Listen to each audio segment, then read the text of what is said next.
Bonjour à toi. Aujourd'hui, je vais regarder avec toi la divisibilité par 4 et par 8. Alors, je vais regarder les stratégies pour chacune de ces divisibilités et ensuite, je vais faire un exemple avec toi. Alors, si je veux savoir si un nombre est divisible par 4, je vais regarder le nombre formé par les unités et les dizaines. Je vais regarder s'il se divise par 4. Et si j'ai un nombre entier, si j'ai un nombre naturel, je vais donc pouvoir dire que ce nombre est divisible par 4. Alors, ce que j'aime bien faire, c'est identifier mes unités, mes dizaines. Même, je les entoure pour vraiment me concentrer sur cette partie-là.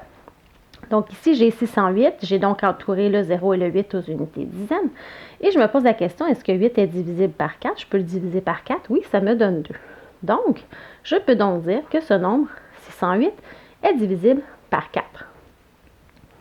Si je veux regarder maintenant la divisibilité par 8, c'est le nombre formé par les unités. Les dizaines et les centaines se divisent par 8. C'est donc un nombre que je pourrais dire qu'il est divisible par 8.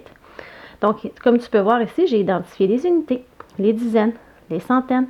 Je les ai entourées pour vraiment me concentrer dans ce nombre-là. Alors, j'ai 4888. Je veux savoir, est-ce que 888 se divise par 8?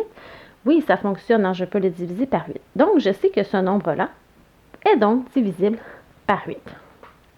Je vais faire des petits exemples ici pour que tu puisses bien comprendre. Alors, j'ai deux nombres. Je dois savoir est-ce qu'il est divisible par 4, par 8, et parfois, il peut même être divisible par 4 et 8. Alors, si tu as vu peut-être sur ma chaîne, j'ai d'autres capsules qui parlent de la divisibilité. Il en existe d'autres, donc tu peux aller les voir. Parfois, on te demande aussi si le nombre est divisible par d'autres divisibilités que 4 et 8. Donc, je vais commencer avec 1016. Alors, ce que je dois faire pour savoir s'il est divisible par 4, c'est que je vais l'écrire ici pour m'aider. Je vais aller identifier les unités, les dizaines, et je vais les entourer. Alors, 16, si je le divise par 4, je sais que ça me donne 4. Donc, automatiquement, je suis capable de dire que 1016 est divisible par 4. Maintenant, si je veux voir 1016 s'il est divisible par 8, je dois aller regarder les unités, les dizaines et les centaines.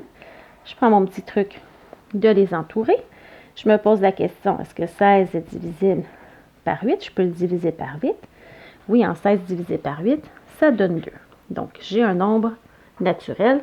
Je sais donc que 1016 est aussi divisible par 8. Je m'en vais voir mon deuxième exemple. 9160. Alors, 9160, je veux savoir s'il est divisible par 4. Je me souviens que je dois identifier les unités, les dizaines et les entourer pour regarder le nombre formé, donc 60. Est-ce que 60 est divisible? Je peux le diviser par 4. Oui, ça me donne 15. Donc, je sais que 9160 est divisible par 4.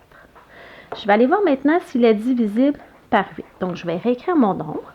Je vais identifier les unités, les dizaines et les centaines cette fois-ci. Je vais entourer le nombre que ça forme, ça fait 160. Je vais donc savoir, est-ce que 160, je peux le diviser par 8? Alors, 160 divisé par 8 me donne 20. Je suis donc capable de dire que 9160 est divisible par 8. Alors, si tu te souviens bien de ces petites stratégies pour la divisibilité de 4 et 8, ça devrait bien aller lorsque tu rencontres ce genre d'exercice. Alors, c'est juste vraiment prendre le temps d'utiliser le petit truc d'identifier tes positions, d'entourer le nombre formé, et ça devrait bien aller. Donc, merci d'aimer cette publication et de t'abonner à ma chaîne YouTube.